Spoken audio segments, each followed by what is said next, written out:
Hello, welcome back to my network. I'm with Ross Beaty, Mining Hall of Famer, member of the Order of Canada, and chairman of Equinox Gold and founder of Pan American Silver. Ross, good to be with you.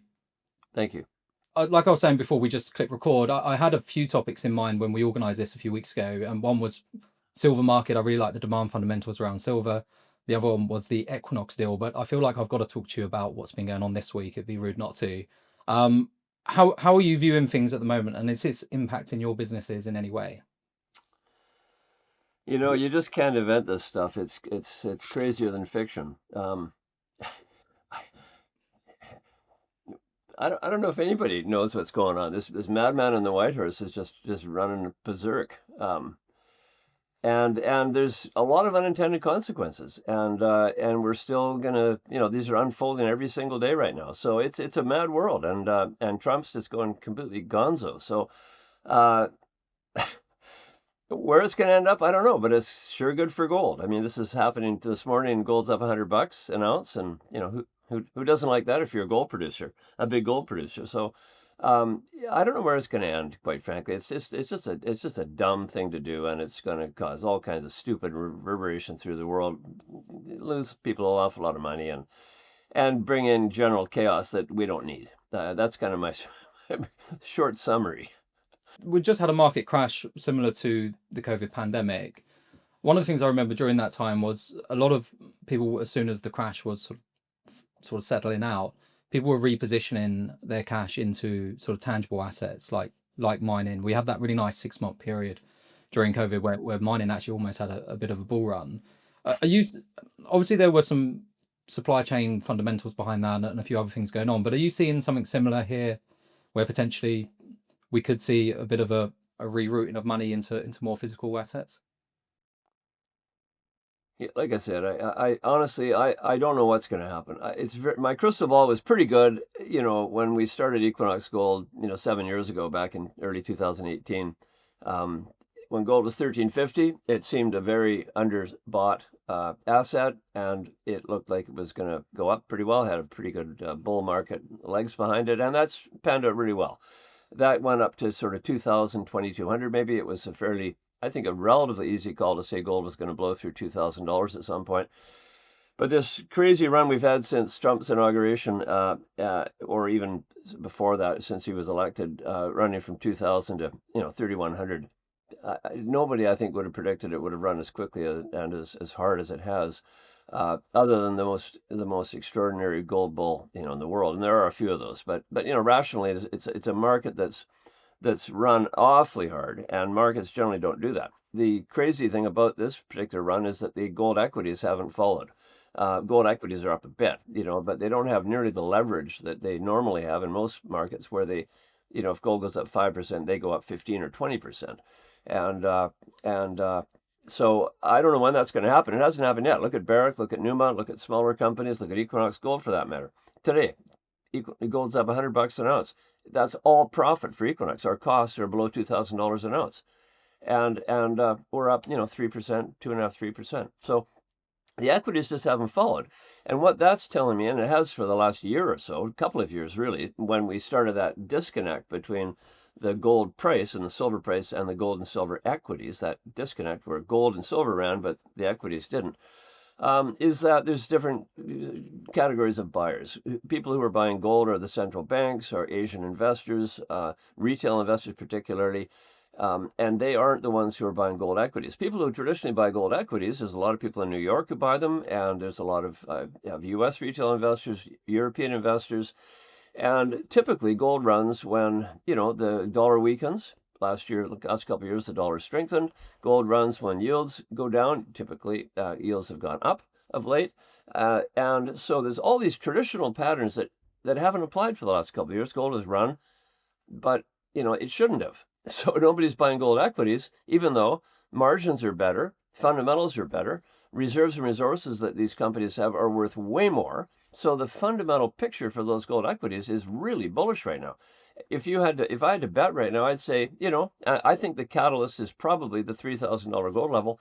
And actually, these gold equities are due to run really hard, as soon as things kind of stabilize. But it's just been so crazy the last week or two when these tariffs have come in that, I think quite frankly, I don't think the market knows where it's going, what it's doing. You could see that yesterday when, the Dow was up, or S&P was up 1,000 points and on the open, and then Trump decided to double down on his tariffs on China, and then it ended up down 300 points. So, it's just a wacky world out there, and very hard to make predictions. Yeah, and we've just seen literally an hour or two ago that China retaliated again. I think they're up to about 80% on tariffs. I Yeah. think Trump's now up to about 100% on China. It looks like it's going to keep going back and forth. I guess from a miner's perspective and someone such as yourself who runs operating companies, obviously this could lead to inflation, especially if you are trading with Asia. Obviously there is a bit of retaliation coming out of Europe, but not so much. How well insulated are you? How much do you rely on Chinese business to operate your mines? Are you using Chinese chemicals? Are you using Chinese equipment? How No. much that's going to impact you? No, it won't impact us at all. We operate in Brazil, Mexico, the United States, and Canada. And then with the Caliber deal, we're just at the finish line on right now. We'll add a mine in Nicaragua. So we'll be in 5 countries with 9 operating mines, and we're pretty well insulated. We don't get a lot of material from China at all, so it's not really a force in the mining industry, other than in the Chinese-owned enterprises, which are now, of course, significant in the world. They tend to buy Chinese, but there's plenty of other suppliers in the world. It's not really impacting us significantly. There will be impacts, of course, here and there, but yeah, it's not material. Okay, is there anything that sort of in the wake of this week, is there any way that you're re-strategizing your businesses? Is there now a new focus, or are you guys talking about that at the moment, or is it business as There's just there's just so much volatility, Peter. I have to say, we're we're just sitting back. I've lived through this a few times. Of course, there was the same kind of craziness that happened in the world financial crisis in 2008. You just you just sit back in your chair, look at the screen, and watch all the red one day, or the blue one, or the green another day, and what can you do? These are huge global forces, massive, massive, massive amounts of money sloshing around here and there, and affecting value in a rather profound way. But you just feel like a bystander. Of course, the same thing happened at COVID. That was a fact beyond everybody's control. It started out badly with I'm just thinking right now, gold and metals. It started out badly. Everything was sold off. Sell everything, move into treasuries, move into something else. But then next while we had this glorious bull run in metals and gold and silver. So it was a great time, and maybe that'll happen again right now. But it's very hard to predict the future, and in this kind of turbulent world. I'm just sitting back and kind of watching it with amazement and astonishment. well? You I sort mean, of can anyway, can't you? Trump is like being a weapon of, his own weapon of mass destruction. He's destroyed so much value for so many investors right now in traditional markets. He's just he's a wrecking ball. Yeah, it doesn't look like it's going to stop anytime soon either, which is concerning, I guess. No, he's far too arrogant to change. Are you kidding? Yeah. I guess from your point of view, I guess you can sit back in a way because, like you said, it's the the rate at which the gold price is moving. All of this is just upside for you, right? Inflation isn't catching up Right. at nearly the same rate that the gold price is moving. So, Yeah. so really, I mean, I'm assuming you guys are going to be expecting a pretty good couple of quarters coming up. How's Greenstone looking? Because obviously you got that on time, on budget. You're in ramp up. When are we expecting sort of nameplate capacity, full production? Yeah, it's our forecast is later this year. It's had a rather slow startup, I'll admit. We've had lots of just little, valves that blow and gaskets that leak, and we've got our truck operating fleet. We've got to enhance a little bit our loaders and get some better people trained and stuff like that. So it's been a fairly slow startup, but we're I think we're looking really good right now, and we forecast hitting full scale ramp up, I think, in Q3 this year, maybe Q4. And then it's going to have a long, long, long, many, many years, probably decades of life beyond that. So these mines, it's a big mine, and once it gets going, it's really gonna sing, I think. Yeah, nice. Okay. And obviously that sort of leads me on to, I guess, the Caliber deal to an extent as well. Obviously, with the two assets, Valentine and Greenstone, I think you're going to be producing near what 600,000 ounces Yep, per annum just from those two mines. yep, Equinox has always had the strategy to get up to a million ounce producer, hit that mark. Obviously, you're speeding up that yep, process via this deal. yep. Um, with the deal, I think there was a little bit of upset from some of the Caliber shareholders that they were essentially not in favor of. I think Van Eck was one of the big ones, wasn't it? How do you see this playing out? And I guess have you sort of had chats or had conversations where you've got a bit more of a sense as to, is the deal definitely going to get done, or what's your current view? Well, there was a story in Bloomberg that Van Eck was upset, and one of their funds that owns about way less than 1% of the stock, made an announcement they weren't that happy about it. I don't understand it. We haven't spoken to them. The Caliber people are speaking to them, I think, shortly.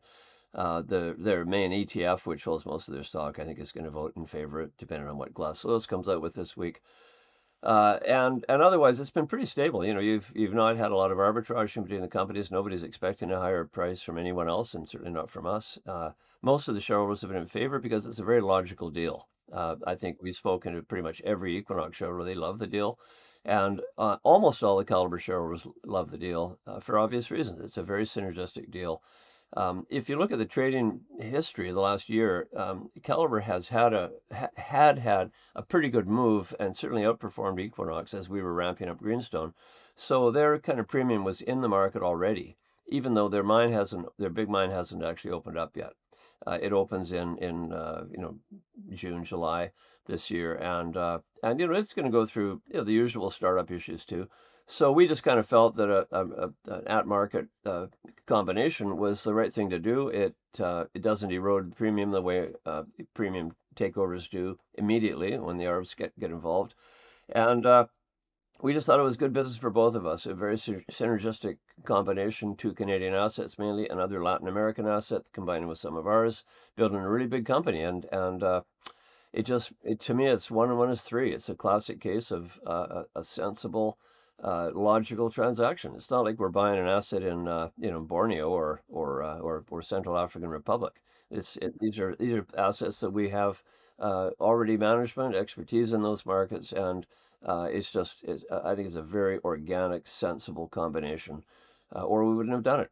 I do agree that it puts you two foundational cornerstone assets like that, sort of sets you up for growth moving forward. There's a lot you can do with that as the baseline. You mentioned something there in terms of Los Filos. How are things going over there? Because obviously you got 2 of the 3 community agreements. I think you're waiting on, or we were sort of waiting on the last one, but the press release read in almost a very finite way. I think it said something along the lines of, we're indefinitely closing. No, I'm assuming it's not indefinitely closed, is it? No, we didn't say closing. We said indefinite suspension. Suspension. Okay. All right. You can take that in any way you want, but Yeah. basically, for the last year, we've been trying to get to an agreement at that mine with the 3 communities that hold the surface rights. That we were prepared to invest very heavily, hundreds of millions of dollars, to build a new mine at Los Filos that would involve constructing a mill, a CIL plant. And that increases recoveries as you go deeper. Recoveries are lower under heap leach operation, which had been the traditional operation of the mine. We have more copper that doesn't leach as well. We need a CIL plant to do that.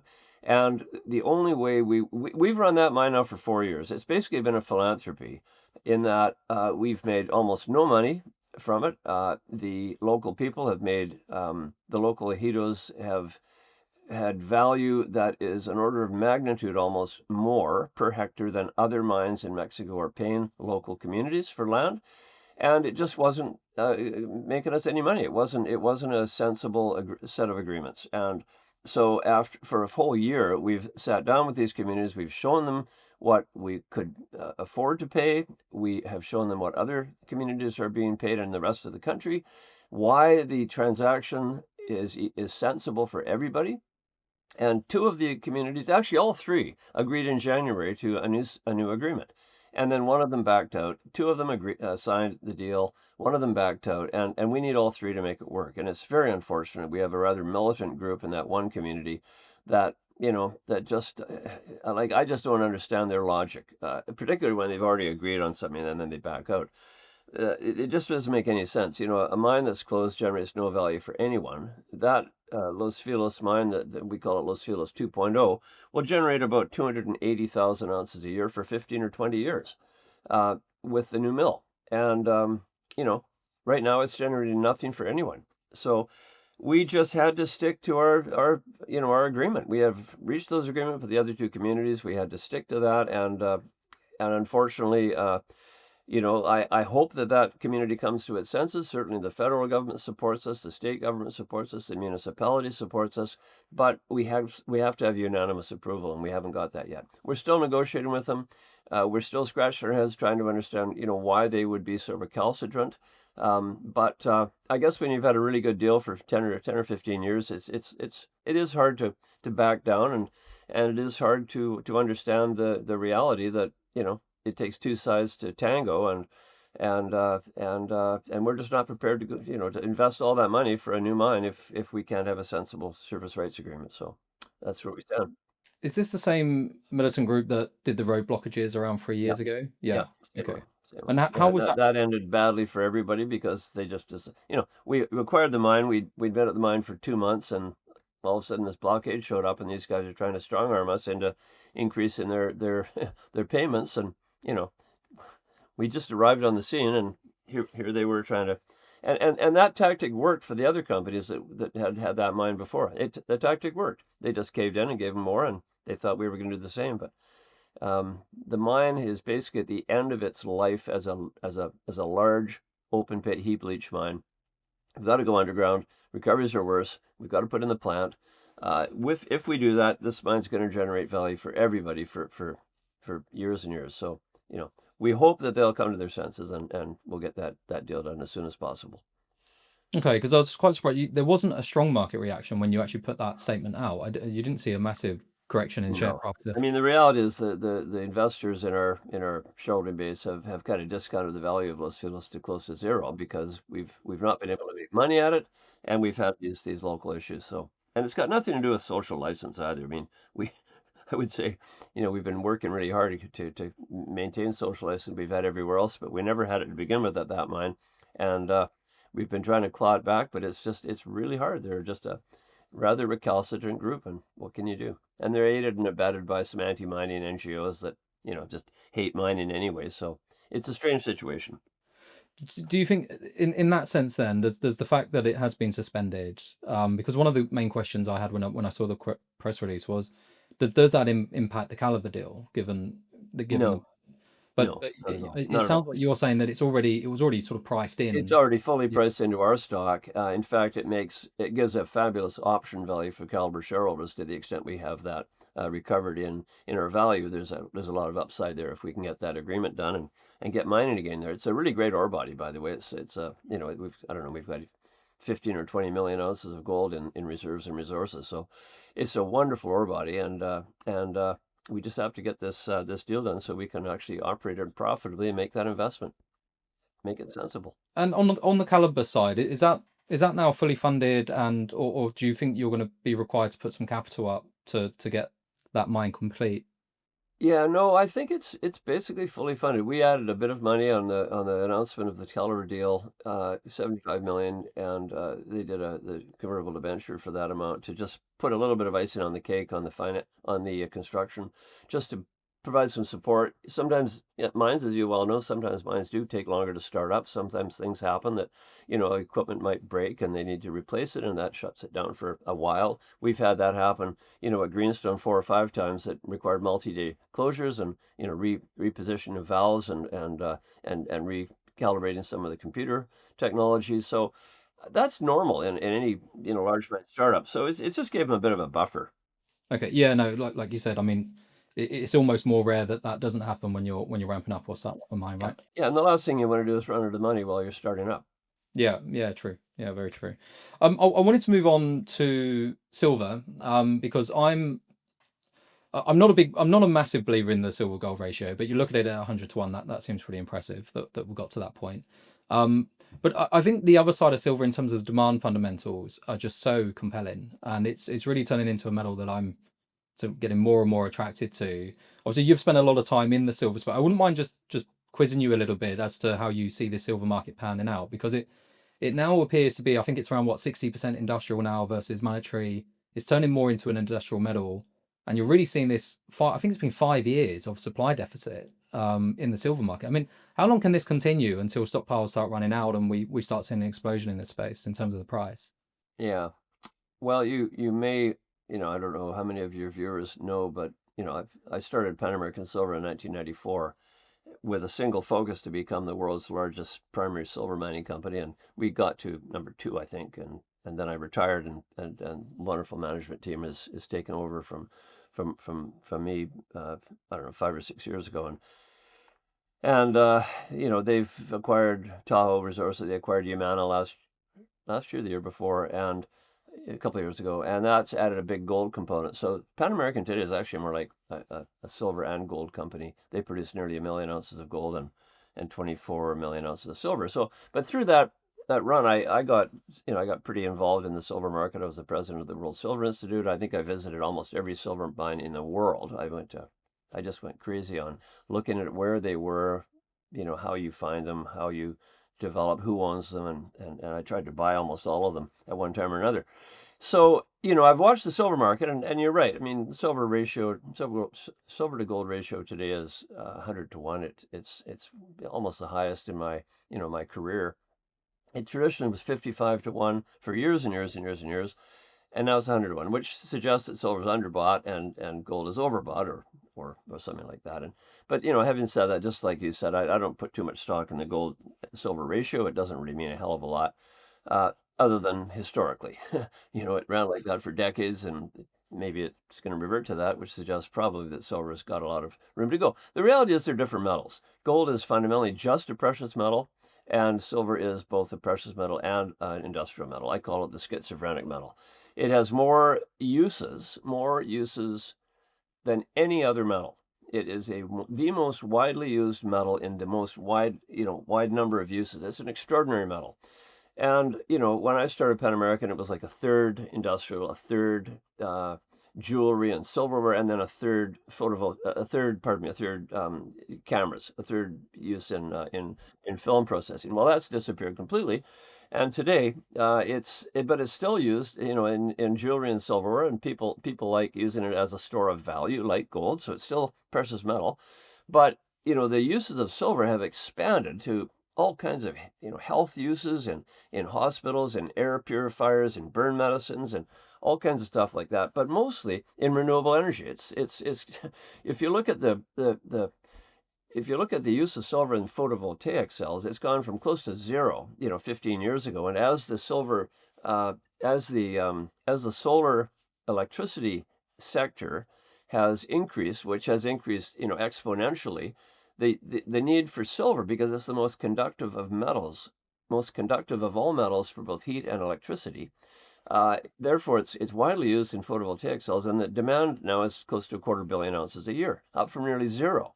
And that's taken over from the loss of use of silver in photography, uh, as we've had digital imaging take over. So it's got a lot of different uses, and the price point of silver is such that it's not terribly relevant in the use. It's price inelastic, and so I think there's a great continuing future for silver on the demand side, and yet on the supply side is relatively constrained. Not unlike gold, you haven't seen a gigantic growth in silver supply, just like gold supply, over the last 10 or 15 years. So that argues for higher prices, and we are seeing somewhat higher prices today, hitting $30 or $31 an ounce, and I don't forecast a crazy run in silver like some people do. I don't tend to have those kind of rather irrational price forecasts in anything, but I certainly would say silver fundamentals are pretty darn good. Gold fundamentals are fabulous, and so are silver. So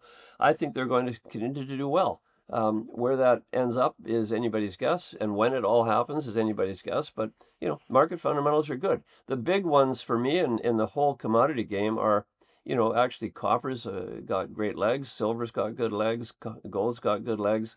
And then after that, you've kind of got to look much more carefully at the total demand and the total supply side of metals. And, you've seen a lot of train wrecks in the so-called critical minerals, metals, in the last few years, with cobalt, crashing, nickel crashing, lithium crashing. All the pundits talk about more demand and all that. They all forget about the fact that there's lots of supply too. So, that hasn't exactly helped. But gold and silver and copper are in pretty good shape, I think. I'm starting to think copper is beginning to be the boy who cried wolf. I've been hearing for 10 years that copper's the space to be, and it's just never really done what it's supposed to have done. Who said it's supposed to have done, though? Challenge their knowledge of, like, you get a lot of these so-called pundits, but they're economists, or they're government officials, and they can all forecast demand growth. That's pretty easy. But going into the supply side is a rather different thing that requires a fair bit of knowledge about geology and about opportunities and some, who's mining what, where, and how easy is it to find new deposits and how quickly can you bring those on. A lot of them don't actually understand all that stuff. So if you look closely at copper, there's lots of supply of copper. There's no shortage of copper. It's got great demand legs, but it's not going to double or triple. It might go to $5 an ounce, $5 a pound, I should say, or $10,000 a ton, but it's not going to double. But it's got really good demand growth potential, and therefore it will be higher for longer. That's I think what you've seen in copper. Okay, yeah, no, I can definitely get my head around that. I think you're right there. There's been a lot of pundits out there that are going to the extremes on these sort of things. And I've always had a very similar opinion that you look at Argentina, you look at Chile, you look in places even like Canada, that there are a lot of copper deposits out there, a hell of a lot. Obviously, yeah, a lot of them haven't been built and they're going to require capex. You need incentive pricing, but it's not as if we're going to run out. But you do sort of hear that, well, Escondida sort of grades lowering, so one day that's going to close, and you've got to fill this gap. But it just none of this stuff has materialized, and I guess that's where the communication links sort of breaking down a bit between industry and punters to an extent. It's hard to build mines. It's hard. I mean, when I was doing all my alumina copper stuff back in the 2000s, 2010s, I think I sold 8 copper deposits, big undeveloped copper deposits to different companies, and out of that 8, only one of those has actually been developed. And we sold them to First Quantum and to Teck and to China Min Metals and Japanese big companies, other companies. So it's a real hard thing to get your social license, get your finance in place, do your feasibility studies, get all your engineering done, and finance and build these mines. It's a multi-decade exercise. These are big mines, but you know they're out there. Yeah, no, they're definitely out there. They just need to be built. But yeah, no, exactly. Um, I guess a year from now, Ross, where do you want Equinox to be? Well, I started Equinox in with a great team of people that we began the company with at the end of 2017, early 2018, really with a single mission. That was to build a really big gold company because scale matters these days, and I think it just, it's achievable. It was fun to do. It was going to create a lot of wealth for a lot of people, and so we just set out to do it. And kind of like I started Pan American, built Pan American up over 25 or 30 years, but much more quickly. And gold, you can do that in gold. It's way harder to do it in silver because there's so few silver deposits in the world. But there's a lot of gold deposits. So it was an M&A strategy, and building new mines, discovering new mines, building new mines, acquiring new mines. That's been the strategy. We've been doing it quickly. The Caliber deal is going to get us out of that mid cap space into the large producer space. It's going to be probably the top 15 gold company in the world and maybe the top 10 traded on public exchanges. So that's a big achievement, I think. And I think that ought to do what it hasn't actually done so far, which is to give us a much better price to net asset value ratio. So we've been trading in the 0.7 range, and I think we should get to sort of 1.1, 1.2 the way that small group of companies in the large cap gold space achieve with the Caliber transaction. After we do the Caliber transaction, I don't know that we need anything more. We're going to be a very robust earnings engine. We will generate a dividend for sure in the near future. Once that transaction is closed, we will be returning capital to shareholders, and we'll be a substantial company with a great income statement and a great balance sheet. So I think that's certainly the end of phase one for me. Beyond that, who knows? But we will have certainly achieved our initial objective of building a really big global gold company quickly. And just on in terms of the balance sheet, how much of an emphasis do you put on sort of repaying debt versus the dividend strategy? Because Oh, Sure. Before we do any return of capital to shareholders, well, return of capital to shareholders, I mean, paying debt is one form of that. You're obviously you're delivering more value to the equity owners if you pay down your debt, and that's going to be our focus. That is our focus right now. We've got about 1.2 billion in debt. We should be well below a billion this year, and actually at current gold prices, very well below that. Once we get to a certain point that we can be comfortable with the debt equity ratio of the company, we'll then generate a different form of capital payback to shareholders in the form of classic, either dividend, share buybacks, that kind of thing. So we're very close to that, but we've got to get some of that debt paid down this year. If we don't pay down at least $500 million, I'll be very surprised. I was going to ask because obviously I think a dividend story is always a great story, especially with US Yeah. investors. It's around the corner. Yeah. So in terms of the debt being paid down, if the Caliber deal goes ahead, what sort of timeline are you thinking? Okay, that's when we can start rolling out a dividend strategy. As I said, it's around the corner. We've got to get some of the debt paid back. We've got to stabilize operations, get the deal done. That's still going to take another month or two, a couple of months probably. And once we do that, and of course we have to make sure Valentine starts up well and Greenstone hits his run rate. But that's all going to happen this year, I think, and we'll have as I said, we should have a very substantial amount of our debt paid down even this year, especially if gold prices stay where they are. I mean, we are a significant earnings engine right now, as are all big gold producers. And that was the whole idea of building Equinox. It was to give investors this great leverage to higher gold prices. We've seen the higher gold prices. We're getting the returns now that's delivering to us, and it'll come back to our shareholders like imminently. Amazing. Okay. And I guess one final question in terms of like the longer term strategy, as well as obviously paying down the debt and getting the dividend strategy and getting Valentine and Greenstone up and running and becoming a big beast in the gold space. How much do you, because you've got a really nice solid pipeline of assets coming through with Equinox, haven't you? So Sure. how much of an emphasis do you put on those projects in exchange for more M&A down the line? What, because like you said, equities haven't really moved a lot, so it Yeah. still feels like a good time to be doing stuff. Yeah, maybe. I would say our strategy during the construction of Greenstone, which lasted 3 years, was to do nothing. We ended up doing something big last year. We bought 40% of Greenstone we didn't already own for $1 billion. That was a pretty significant transaction, but it added something we already it added value on something we already owned. No, we've got growth coming from the Castle Mountain project in California. Obviously, Los Filos, if we can get it running again, that's a tremendous growth project. We have an underground operation we're going to try to build at the Aurizona mine in Brazil. We have an expansion of our Fazenda mine. We have lots and lots of internal growth in the Caliber portfolio. Obviously, Valentine, some interesting stuff in Nicaragua. So we're stuffed with other growth opportunities, and we will not be emphasizing M&A any further, for for the immediate future. Certainly, as a strategy, we won't be emphasizing it at all. I would say for the immediate future. Um, but like everything, you're opportunistic. If there's a deal you just can't turn down, you don't turn it down. But it would have to be pretty spectacular for us to proceed with it. Yeah, interesting. Well, this could be one of the last deals that we see for a while, given everything that's going on in the market. Usually, you see a bit of a slowdown with DD and making decisions. So this could be one of the last exciting things we see for a few months. So looking forward to it. But no, Ross, I really appreciate your time. Thank you very much. My pleasure, Peter. Thanks for having me.